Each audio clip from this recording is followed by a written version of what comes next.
আসসালামু আলাইকুম everyone, welcome to wow tasty কিচেনে। ভাতের মাড় দিয়ে চিতই পিঠা বানিয়ে আজকে আমি আপনাদের সাথে শেয়ার করব। ভিডিওটি যে যেখান থেকে নিয়ে দেখছেন প্রথম থেকে শেষ পর্যন্ত দেখবেন। ভালো লাগলে লাইক সাবস্ক্রাইব করবেন। রেসিপিটি আপনাদের কাছে কেমন লেগেছে কমেন্টে জানাতে ভুলবেন না। কথা না বাড়িয়ে চলুন মূল রেসিপিতে যাওয়া যাক। এখানে নিয়ে নেব ভাতের মাড়। ভাতের মাড়টা যদি ঠান্ডা হয়ে যায় তাহলে ভাতের মাড়টাকে আবার একটু গরম করে নিতে হবে, আর এই রকম হাত ছোঁয়া মতন গরম করে নিতে হবে।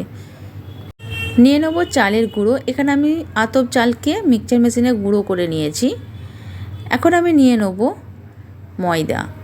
তো এখানে ময়দাটা আমি হাফ কাপ ময়দা নিয়েছি। ময়দাটা অবশ্যই দেওয়ার চেষ্টা করবেন। আর দিয়ে দেবো স্বাদ অনুযায়ী লবণ, দিয়ে দেবো বেকিং সোডা। তো এই পরিমাণ আমি বেকিং সোডা দিয়ে দেবো। সব উপকরণগুলো আমি খুব ভালো করে মিশিয়ে নেব।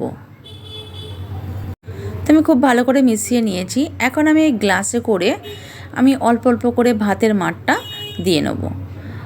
তো প্রথমেই আমি বেশি পরিমাণ দিয়ে দেবো না, তাহলে পাতলাও হয়ে যেতে পারে। তো আমি সে কারণে অল্প অল্প করে ভাতের মাড়টা দিয়ে আমি একটা ব্যাটার তৈরি করে নেব। যারা নতুন রাঁধুনি চিতই পিঠা তৈরি করতে পারেন না, তারা এই ভিডিওটি ফলো করে একবার হলো অন্তত ট্রাই করে দেখবেন। চোখ বুজে এই চিতই পিঠাটা তৈরি করে নিতে পারবেন। আর প্রত্যেকটা চিতই পিঠা কিন্তু খুব সুন্দরভাবে ফুলবে আর খুব সুন্দর নরম হবে। আর খেতেও যে এত দুর্দান্ত লাগে একবার না করলেও কিন্তু আপনারা জানতে পারবেন না। একবার হলো অন্তত ট্রাই করে দেখবেন। ভাতের মাড় দিয়ে যে এমন সুন্দরভাবে চিতই পিঠা তৈরি করে নেওয়া যায়, এর আগে তো আমার মনে হয় কেউ এই রকম ভিডিও নিয়ে আসেনি। ভাতের মাড় দিয়ে চিতই পিঠা এতটা মজাদার হয় আপনারা না খেলে কিন্তু জানতেই পারবেন না। ব্যাটারটা ঠিক এই রকম হবে, এর থেকে পাতলাও হবে না আবার ঘনও হবে না। এখন আমি 10 মিনিটের জন্য রেস্টে রাখবো। চিতই পিঠার মালাইটা তৈরি করে নেওয়ার জন্য আমি আগেই দুধটা বসিয়ে দিয়েছিলাম। আর দিয়ে দিচ্ছি 2টো এলাচ। এলাচের মুখটা আমি একটু ফাটিয়ে নিয়েছি, দিয়ে দেবো। আর দিয়ে দেবো চিনি।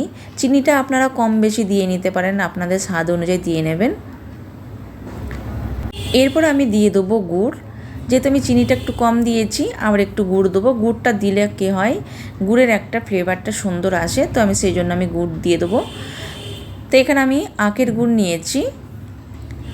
এখন আমি খুব ভালোভাবে বলক দিয়ে নেবো। তো আমি একটা বলক দিয়ে নেবো, এর থেকে বেশি দেওয়ার দরকার না, যেহেতু আমি দুধটা আগেই জাল করে নিয়েছিলাম।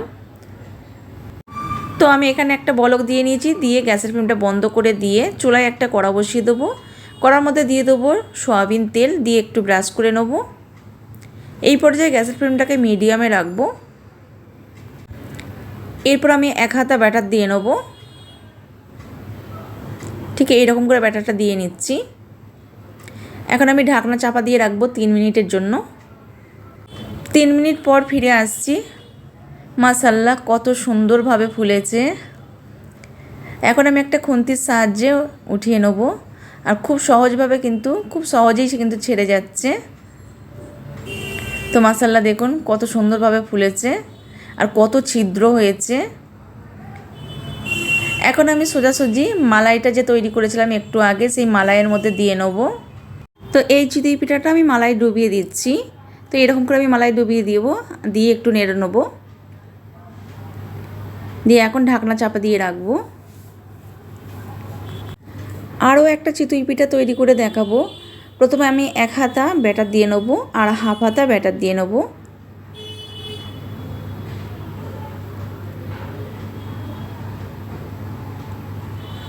এখন আমি ঢাকনাটা বন্ধ করে রাখবো 3 মিনিটের জন্য। আর প্রত্যেকটা চিতই পিঠা কিন্তু 3 মিনিট করেই সময় লাগছে। তবে এটা কিন্তু খেয়াল রাখবেন, ব্যাটার যদি ঠিকঠাক হয় তাহলে কিন্তু 3 মিনিট করেই সময় লাগবে। আর যদি ব্যাটার ভালো না হয় তাহলে কিন্তু 3 মিনিটেরও বেশি লেগে যাবে। তো আমার ব্যাটারটা ঠিক মতন হয়েছে, তাই 3 মিনিট করেই লাগছে। আরও আগে হয়ে যাচ্ছে, তো তার বেশি হচ্ছে না। তো মাশাআল্লাহ দেখুন এটাও কত সুন্দরভাবে ফুলেছে আর কত সুন্দরভাবে ছেড়েও যাচ্ছে। তো প্রত্যেকটা চিতই কিন্তু এইভাবে হবে, একদম চোখ বুজে কিন্তু প্রত্যেকটা চিতই পিঠা তৈরি করে নিতে পারবেন। একই প্রসেসে সব চিতইগুলো তৈরি করে নেব। তো আমি একটু উল্টো দিকে মানে পিছন দিকটা একটু দেখাচ্ছি, তো দেখুন। আর প্রত্যেকটা ছিদ্র সহ কিন্তু চিতই পিঠা হবে। তো আমি এটাও কিন্তু সোজাসুজি আমি মালাইয়ের মধ্যে দিয়ে নেব। একই প্রসেসে সব চিতই পিঠাগুলো তৈরি করে নিয়ে ফিরে আসছি। মালাইয়ের মধ্যে 4টে চিতই পিঠা দিয়ে নিয়েছি। এখন আমি ঢাকনা বন্ধ করে দিয়ে বাকি চিতই পিঠাগুলো তৈরি করে নিয়ে ফিরে আসছি। তো মাশাআল্লাহ দেখুন খুব সহজে কিন্তু সব চিতই পিঠাগুলো একদম ফুলকো ফুলকো হয়েছে আর খুব সহজভাবে কিন্তু ছেড়ে যাচ্ছে। আর এই চিতই পিঠাগুলো এতটাই মজাদার হয়েছিল, মানে একবার না তৈরি করলে আপনারা জানতেই পারবেন না। খুব সহজভাবে কিন্তু আমি দেখালাম। আশা করি আমার এই রেসিপিটি আপনাদের কাছে অনেক ভালো লাগবে। আমি একটা ছিঁড়ে দেখাচ্ছি আর কত নরম হয়েছে দেখুন। তো দেখতেই পেয়েছেন কত নরম হয়েছে আর কত ছিদ্র দেখতেই পাচ্ছেন। তো এই রকম প্রত্যেকটা চিতই কিন্তু এই রকমই হবে আর খুব সহজভাবে কিন্তু এই চিতই পিঠা তৈরি করে দেখালাম। আশা করি আমার এই রেসিপিটি আপনাদের কাছে অনেক ভালো লাগবে। আখের গুড়ের সঙ্গে পরিবেশন করে দেখাবো। তো সত্যি খেতে খুবই ভালো লেগেছিল, খুবই মানে টেস্টি লেগেছিল। এখন আমি মালাইয়ের চিতইটা দেখাবো।